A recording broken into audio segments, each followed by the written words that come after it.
So, good evening, good morning, good afternoon, wherever you're watching from, if you're watching. So, basically, I just felt like I should just speak on this.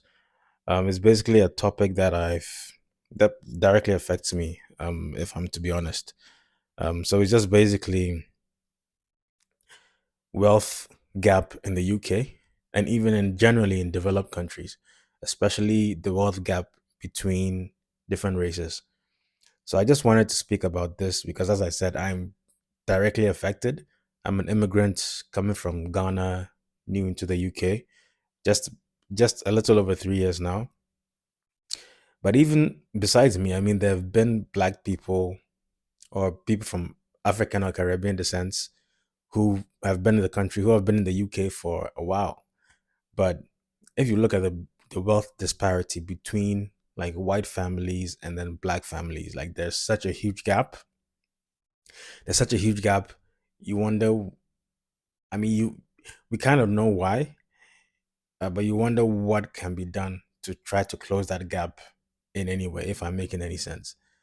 I mean, of course, obviously, a lot of black people or Africans, I mean, of course, we came from other parts of the world, I mean, mainly Africa or the Caribbean, and we've just been here, maybe just one or two generations of black people have been here. So the time that we've taken to be here, maybe just maybe even less than 100 years, and 100 years is, I mean, people live to 100 years now, so that could be just one or two generations, right? But you take a typical white family, and they've been here for hundreds of years. So of course, such a family, they've had time to compound, they've had time to buy assets, buy property, excuse me, generation after generation. They add to what they have. That is if they're being smarter, not spending everything. So we can't generally compare ourselves to native white British families, who've been here for, hundreds of years likely.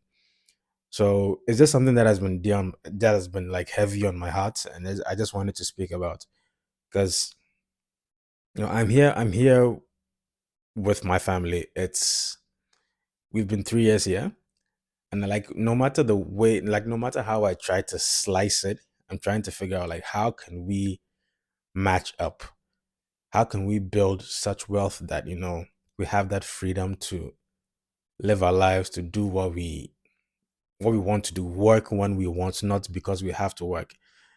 And and I'm not talking about like the flashy type of wealth, driving like fancy cars, big house. Not that type of wealth that I don't have to worry about money ever. Like I know that all my needs are taken care of, bills are paid, my house is paid, car, I have a means of transport, maybe not a flashy car, but something that is reliable. Can I uh if maybe I need medical attention in a different country and I have no insurance, can I pay out of pocket? That's the kind of wealth I'm talking about. Like I'm taken care of. Money is not a problem. I know that I am safe, I am good. Those around me are safe, my family is good. There's no problem. That's the kind of wealth I'm talking about, quiet wealth, not flashy wealth. And I just been thinking about it. Like if as immigrants we've been in this country for the past, I don't know how many years, whatever years you've been here, how do we build wealth? Like if how do we build sustainable wealth that gives us that kind of financial freedom, that cushion, so we don't have to always be grinding, always be working for money, always thinking about the next paycheck. How do we do it? So basically, I mean, I've run my numbers, multiple times, and there's only so much you can earn when you work in a 9 to 5 job. And I know this probably is cliche, and a lot of people have spoken about it. Leave your 9 to 5. Don't just work for someone. And look, I mean, everyone has their opinions on this topic, right? I I'm not necessarily against the 9 to 5, but I'm against just settling in a 9 to 5, just doing that and then feel like you're good. Even if you're in a 9 to 5 and you're being paid well, even if you're being paid £100,000 plus, it's very easy to get comfortable for those who make that kind of money. I don't make anywhere near that. But if you make that kind of money, it's a bit easy to be comfortable because you're taken care of with £100,000 a year salary. You're good. I mean, you should be good. Most things you should be able to afford. Your kids will be able to go in good schools. Medical bills, if you decide to go private rather than stick with the NHS, you should be able to have some things covered. You should be in a nice house, a nice car. You should be okay. You should be comfortable, right? But the problem is, all your income is tied in one place, your job. You're basically exchanging your time for money. If something should happen to you, you should fall sick. I don't know, you get in an accident and you're not able to function to your as you used to, and you can't work like the way you used to. What happens then? Do you have any safety nets? Or if you should pass, if you should die, what happens to your family? Maybe you have life insurance, but it might run out at some point. What happens to your family? Are they covered? Are you putting things in place to make sure that you guys are covered, your family is covered? So what do we do? That's why I always try to advocate for having something, controlling some aspect of your own income, right? Yes, a 9 to 5 is good. It gives you that stability, Um, once you have that stable source of income, you're able to predict what comes in every single month at a stable, consistent rate. You can cover your bills, you can cover your rent or your mortgage, car payments, whatever it is that you have. And you might still have some left to save or invest, that kind of thing. But not everyone might have a little bit left to save or invest. Some people are penny pinching or pence pinching, and are just looking forward to the next paycheck. A lot of black people are in credit card debt, and some actually don't find anything wrong with it. No investments, no savings, no emergency fund, and it's quite worrying. It's quite worrying, to be honest, because you think about it. I mean, statistically, I mean, as I mentioned, black families, we are the lower end when it comes to financial freedom, or when it comes to wealth, like wealth as in terms of assets, not just like liquid cash, but actually as assets that generate income. We have the lowest level of it. But physical wealth that you can see, not okay, those are not that's not really wealth. It's just consumer items. We have the latest, the greatest gadgets. I mean, I'm filming this on an iPhone 17 Pro as we speak. So I mean, I'm not an exception to the rule. I fall in that category as well. We have the flashiest of cars, the nicest clothes, big brands that we wear, and all that. I mean, this is not to say that other races don't do it. Like white, I mean, a lot of people do it, but on a general scale, if you compare, or if you look at the statistics, generally, black people in the UK, or even in any developing world, we tend to consume a lot as compared to other races. And even though we might not just be the biggest consumers, a lot of black people, we don't own anything. The only thing we own is assets that depreciate. If you buy a Benz today, a BMW today, you drive it off the lot. It loses its value right after you drive it off the parking lot. 10%. That's the theory. That's what a lot of people say. But then why? So I just keep wondering. So why do we keep doing this? Why? What is it about us that makes it so difficult for us to actually build wealth? Because a lot of us we actually make good money. If you think about it, in the UK here, a lot of people who are doing really good jobs are being paid well for it, but then everything is just gone by the end of the month. What is the problem? What is it? Is it a consumer issue? Do we have issues with delayed gratification? Do we not plan long term? We don't see long into the future. What exactly is the problem? So I don't know, man. It's I think it's a tough one. It's one that is up for discussion. I mean, there are a lot of podcasts, a lot of YouTubers, a lot of maybe public figures who speak about wealth and everything. I mean, I'm not a this is not a channel just to talk about wealth. This is not a channel to tell you how to be better. To be honest, it's basically just for me because I'm trying to find a way to improve upon certain aspects of myself. So I'm just filming this, so if anybody else is also on this journey, you kind of know that you're not the only one out there. There are a lot of people who might not be too comfortable or be too happy with where they are, or they feel like they can do much more than where they are. So that's the main focus of this channel. Okay, so I digress a bit. So let's just come back to the topic of like wealth inequality and everything. So what does this mean for black people? I mean, long story short, no, no. I'm joking, but hear me out. I think statistically, if we want to look at the numbers and say that we want to wait for, or we want every black person to grow their wealth in such a way that we're able to match up with whites British, I think that's going to take a very long time, right? So I mean, those are numbers. Statistics are just numbers. But you and I, we are individual people. We can do things to change our circumstance. We can start a small business. We can upskill, right? Take that course that you're procrastinating on, you know, learn that skill that you need to learn. If it's video making, editing, video editing, public speaking, whatever it is that you can do to increase, your income. If you need to ask for a pay rise at work, do so. Whatever it is that you can use to bring in more money than you're making now, do that. I will always suggest, starting a business. So you can just start small. Don't start a business where you have to put in so much money, because businesses are not guaranteed to make money, and even if they do make money, it takes a while to make some money. So start small, something that has a low barrier to entry, or that costs not too much money.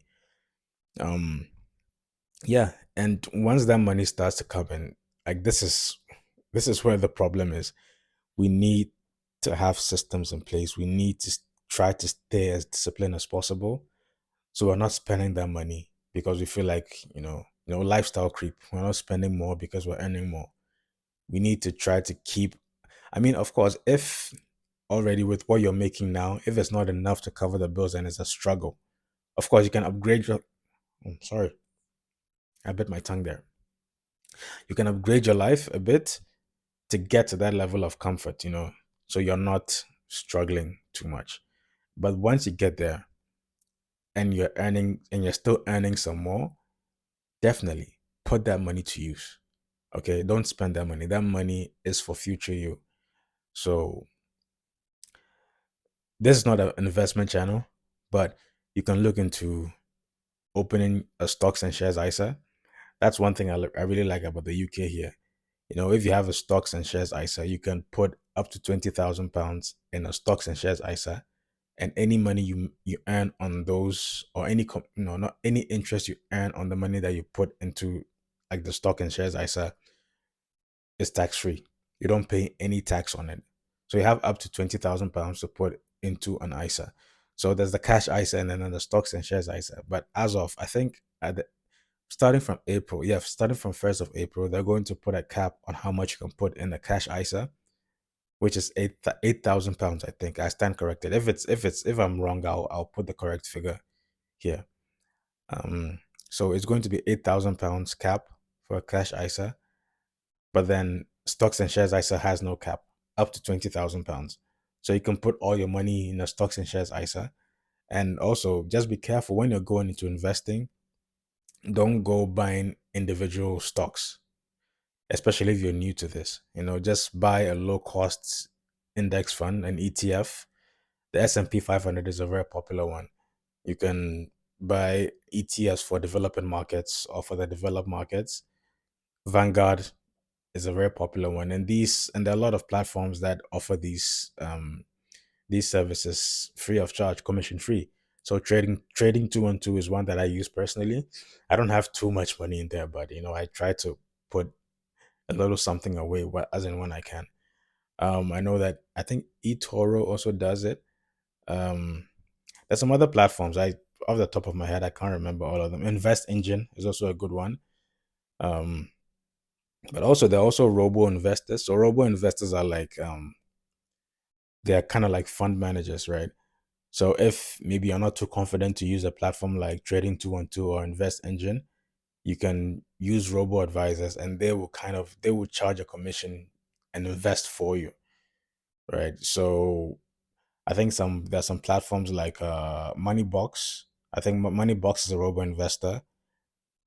If you're buying stocks and shares ISA, you can use Moneybox, but they charge a certain something on the interest that you make on it. Revolut, that's the banking app. Revolut is not a bank, but you can also invest in ETFs with Revolut, but they also charge you your commission on it. But if you feel a bit confident, you can go to platforms like Trading 212, Invest Engine, and these are completely free, right? They don't charge you any commission on it. I think they only charge you when you sell, but it's still a small fraction of it. But I mean, the whole point of investing is, I mean, you're investing for the long term, right? Don't invest any money that you need in the next 5 years. If you're investing, know that is the best way to see a good return on your investments is investing for 10 years plus. Okay. So if it's money that you know you're going to need immediately, maybe you're preparing to buy a house or you need to buy a car or something, don't put it in the stock market, because once you put it in, if the stock markets that goes down, you lose value on that money.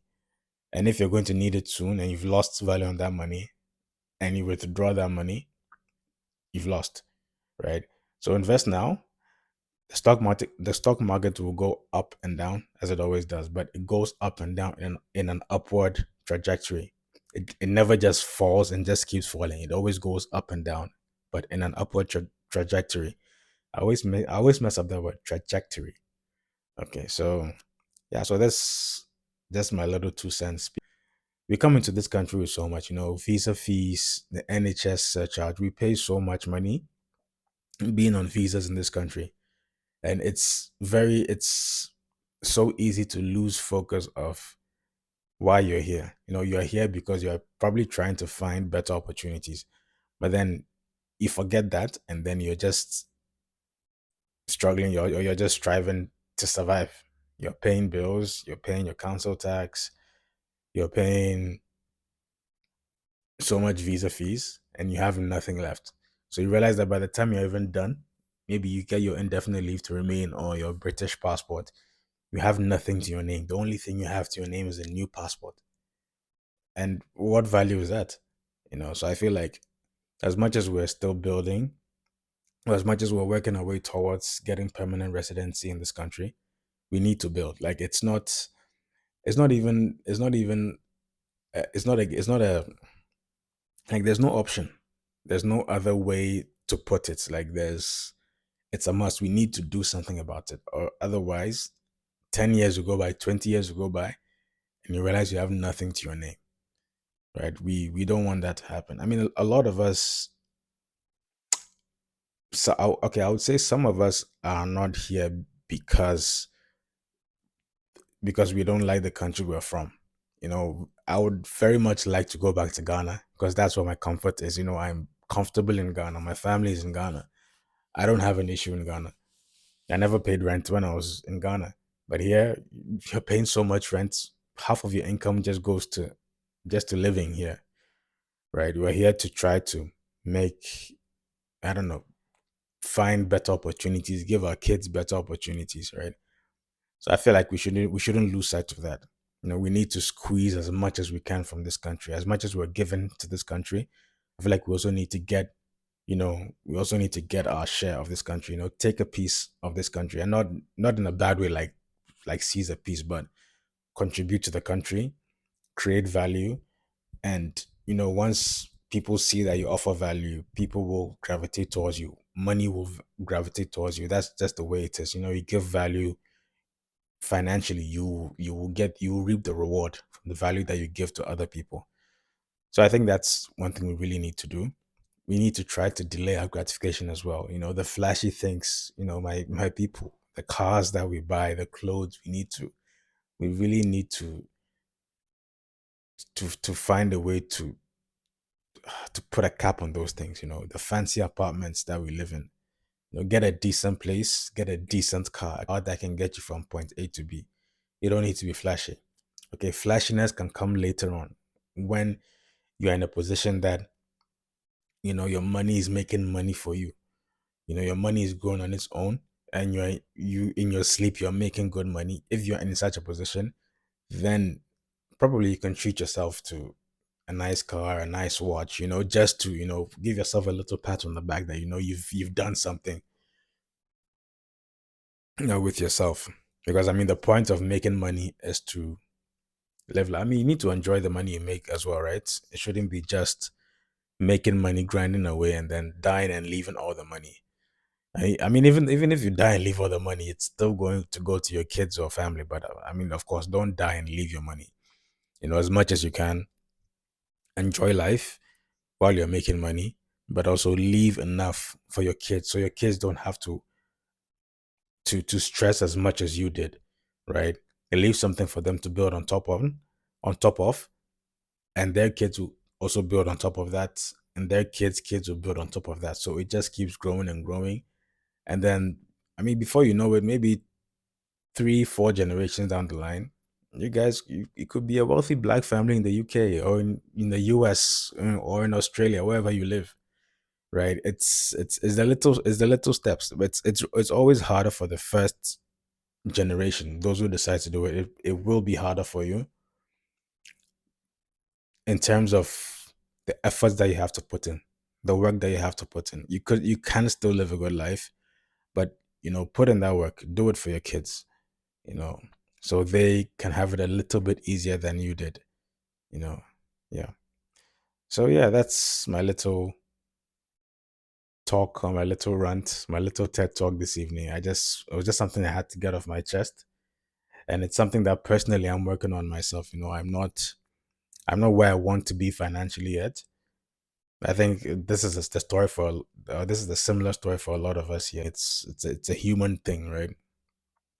So I think, yeah, just to recap my point, we need to be frugal, but we don't have to deny ourselves, little luxuries in life. When I say little, I mean little. Don't go buying, splurging 1,000, 2,000 pounds, 5,000 pounds on an item because you feel like you deserve it and you need to treat yourself. That's not a treat, just. But I mean, anyway, I mean, everyone's level of treating might be different depending on how much you make. But I mean, yeah, you can assess yourself, assess your income, the amount of money you're bringing in, so and then yeah, you can probably target and know what is comfortable for you to spend without spending too much. So I think, yeah, we all need to really work really hard towards building wealth. It's important, it's a must, it's not a luxury. We need to do it, right? Because even if you don't, let's say you even save your money in a savings account with no interest, inflation will eat away at your money. Now it's crazy the number of times I'm in town walking around, and there's so many old people who are still cleaners. They're sweeping the roads. They're menial jobs, and I mean there's nothing wrong with these jobs, but I look at such a person and I think, I mean, this could be my mom. This definitely is someone's mom. She probably came from, you know she's an immigrant just like me, and probably just working herself to the bone, paying bills and having nothing left for it.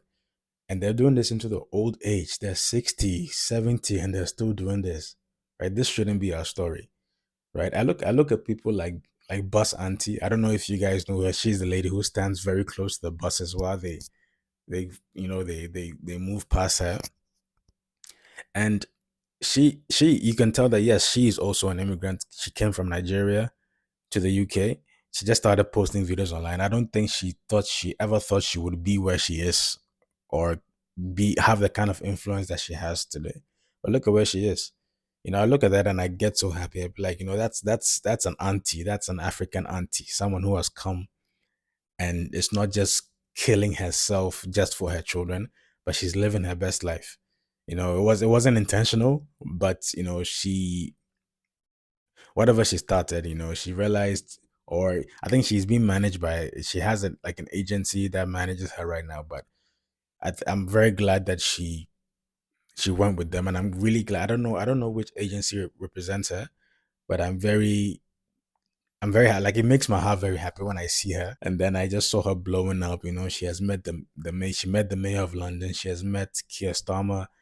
She's now like Joe. She's the face of the red buses in London now, and I'm really happy for her because I look at her and I can see like mothers, black mothers who come from Africa to the UK to try to make a better life for their children, but then she's living the better life herself. She's not just giving it to her kids or anything. She's living good herself. She's a personality now.